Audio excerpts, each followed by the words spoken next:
রমজান এলেই বাজারে হাহাকার পড়ে যায়, দ্রব্যমূল্য বেড়ে যায়। কারণ কি? প্রতিকারের উপায় কি? রমজান এলেই বাজারে যে হাহাকার পড়ে যায়, জিনিসপত্রের দাম বেড়ে যায়, এর অন্যতম কারণ হলো আমাদের ব্যবসায়ীদের একটা বড় অংশ যারা ইসলাম মনে করে শুধুমাত্র দাড়ি টুপি এবং নামাজ রোজাকে।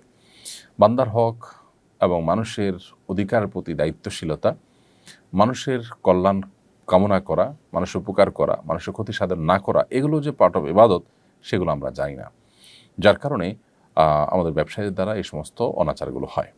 দ্বিতীয় গুরুত্বপূর্ণ কারণ হলো আমাদের দেশে আইনের শাসন প্রতিষ্ঠা দুর্ভাগ্যজনকভাবে কেউই করতে পারেনি সেভাবে।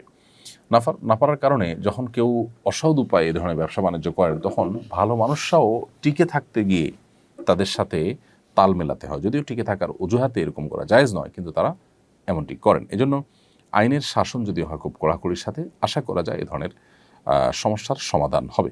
ব্যবসায়ীদের যে সিন্ডিকেট আছে, সেই সিন্ডিকেটগুলো ভাঙার জন্য সদিচ্ছা নিয়ে কোনো সরকারই আসলে সেভাবে কাজ করে সফল হননি।